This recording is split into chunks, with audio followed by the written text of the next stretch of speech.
Welcome back to Ben's Basics. Today we'll be making our own lacto-fermented hot sauce. Korean inspired. So first we're going to start with these Korean peppers. These are Put-Gochus. We're also going to have some ggwari-gochus. Ggwari-gochus are technically shishito peppers, so you can always use those. But Put-Gochus you have to look for like a Korean market. I'm also going to make a different flavor with some habeneros. Some Reaper peppers, Carolina Reapers. Ginger, gonna put some ginger in that sauce. Some jujubes, green onions, black garlic, using the pearl variety. And also, to make the brine, I'm going to use some Korean bamboo salt. This is going to be as Korean as possible. So first of all, I'm going to cut up the Put-Gochus into about 1.5 inch sections, cutting off the stems, using a little kimchi jar to store them.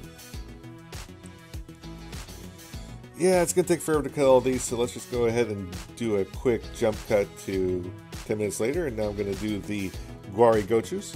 Again, I'm going to just line them all up, cut off the tips, cut off the stems. There we go. Pop those baby right in that kimchi jar.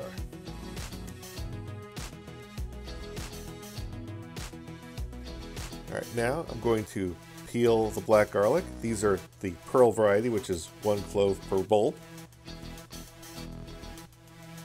Put a couple pieces of black garlic in the pot. 2 jujubes. And I'm going to slice some long slices of ginger in there too.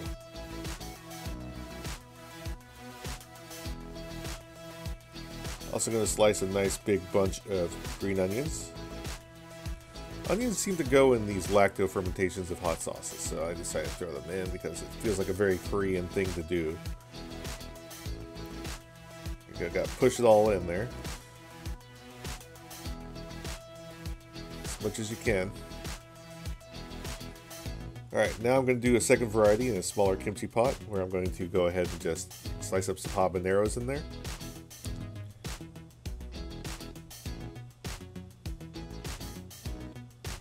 This is going to be the super hot variety, and I'm also going to throw in a good handful of these dried Carolina Reapers in there as well.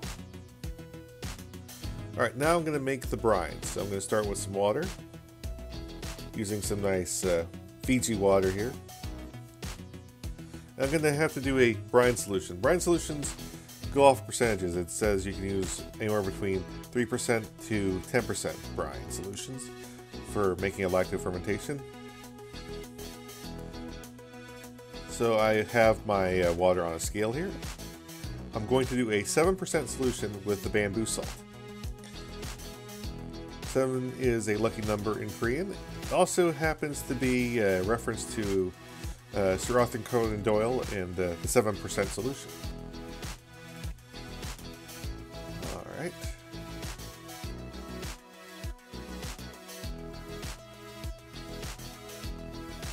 And yep, 7%. So after we get that nice and stirred in, we're going to go ahead and pour in our brine into each jar. Make sure we don't have any headroom. Make sure everything's pushed in and submerged. We don't want any mold to grow out here. There we go. Now we're going to cover it with some cheesecloth, because if we seal it, it's going to create issues. Alright, we got everything stored up. It's been a week later, and now we're going to blend. So we have our brines, we have some Korean persimmon vinegar, Korean pear, and some wasabi, because Korean horseradish is extremely hard to get.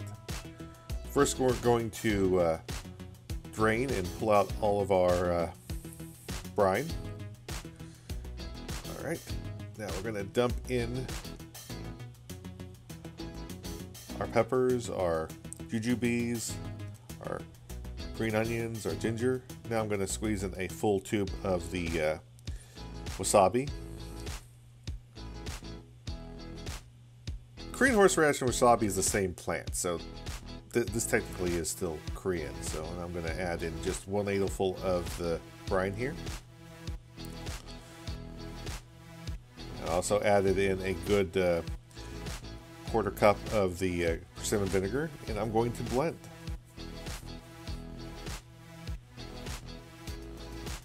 Going to first do some pulses, make sure the liquid gets in everywhere. Then we're going to blend high and try to get this as smooth as possible. Still going to be chunky though. Still going to be very chunky. Alright, and there we have it. I bottled all 3 varieties. One variety with the Asian pears and one variety with the Reaper peppers and habaneros. 3 flavors of Korean hot sauce. And they all taste extremely different, even though they have the same base components. Like, comment, and subscribe, and stay tuned for more.